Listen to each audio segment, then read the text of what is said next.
You know, doing these videos can be a little aggravating because the hardest part about them is getting started. And it's like, Joe, just freaking relax. Enjoy your sip of coffee. Breathe in, breathe out. Thank you all for being here. I don't know. I get myself so psyched up for these things sometimes, and I think that I just gotta let it roll. So today, what I'm talking about is your focus, my focus. Where should it be? I believe that many times bad things happen with our mental state when our focus is turned towards us. When we are worried about ourselves and we start getting in our own heads and just churning things over that don't need to be there. I am very attentive to the veteran suicide issue. And I feel like many veterans that go down that road, they have a self-focus going on that is not healthy to begin with. And that ultimately draws them down this deadly path. What I want to do today is show you why you need to put your focus outward and what to do with it. So I'm currently studying Psalm 41. I go through the Psalms on this channel. I love the Psalms. It is where this warrior will spend his life. Now, I'll look at other things as well in the Word of God, but I particularly love the book of Psalms. Now, Psalm 41, a Psalm of David, says this: "Blessed is the one who considers the poor. In the day of trouble, the Lord delivers him. The Lord protects him and keeps him alive. He is called blessed in the land. You do not give him up to the will of his enemies." I want to break that down a little bit. So first off, King David is writing this psalm, and if you go through it, you will see that he is pretty much lamenting the fact that his son Absalom turned against him and tried to kill him. Think about how horrible that is. David has this son named Absalom, who is this good-looking, well-spoken, charismatic stud of a leader that was going to one day sit on the throne. And Absalom comes after his dad, David, and tries to kill him, tries to overthrow his throne. And in the midst of that betrayal and treasonous act, David's great friend, one of his closest friends, counselors, advisors, named Ahithophel, try saying that word, 10 times fast. Ahithophel joins with Absalom. And so David is betrayed, not only by his son, but by one of his closest friends. There's a lot of prophetic significance in this situation with Absalom and Ahithophel that relate to Jesus Christ. I'll talk about that probably in the next video. But for our purposes today, I want you to think about how horrible King David must have felt. Because here's what happens. Absalom is killed. He is stuck up in a tree and speared to death by one of David's men. And then Ahithophel goes out there and hangs himself.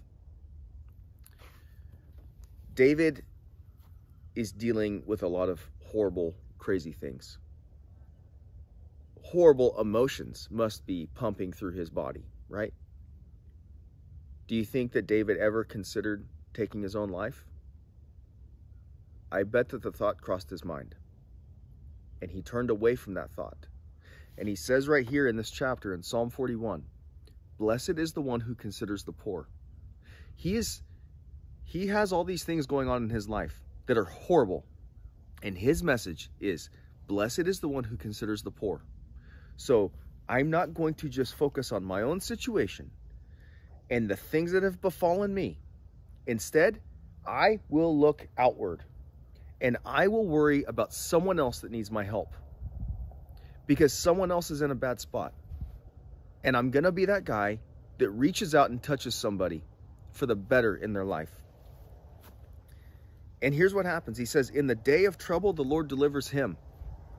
When you're that man or that woman that's worried about other people, even though you've been punched in the face, you've been taken down, you've had the rug pulled out from underneath you, you're dealing with your mental health issues, you've got your loss, you've got your failure, you've got tons of issues that you could stack up, a freaking library full of things that you've been through.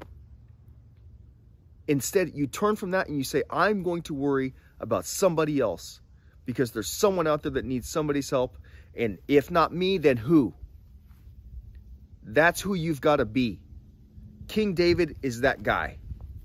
You be that person.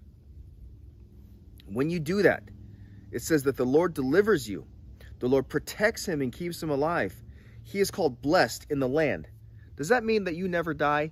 No, it doesn't. You're still going to, at some point in time on this planet, die. But the Lord will give you blessing. And maybe that blessing is found in the fact that you forget about what you're going through and you worry about somebody else. There is blessing just in that alone. And it says, you do not give him up to the will of his enemies. This is the part here that I love. What do your enemies that you fought with in Iraq and Afghanistan want for you? You fought them all those years ago. What do they want for you?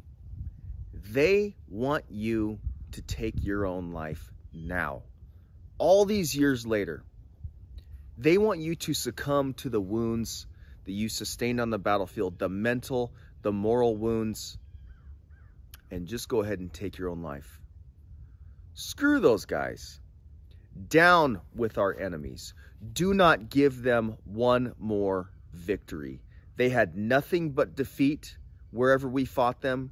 Do not give in to what they want now. Deal them another blow, another defeat, by living a life in the service of others and in service to God. Psalm 41 is awesome. Every single psalm that I've ever studied is awesome. They are meant for you. They're meant for warriors. They're meant for people that have gone through stuff. And really, they're meant for everybody on the planet. There's not a single person on the planet that's not going to go through crazy stuff. It's just, the world is full of brokenness and people that need to be healed. So the Psalms are there for you. I hope that this helps you turn your attention outward. And as bad as whatever it is that's gone on in your life, you say, I'm going to deal with that, but I'm also going to go out there for the others that are broken. Hope you enjoyed this message. See you next time. Day of Battle out.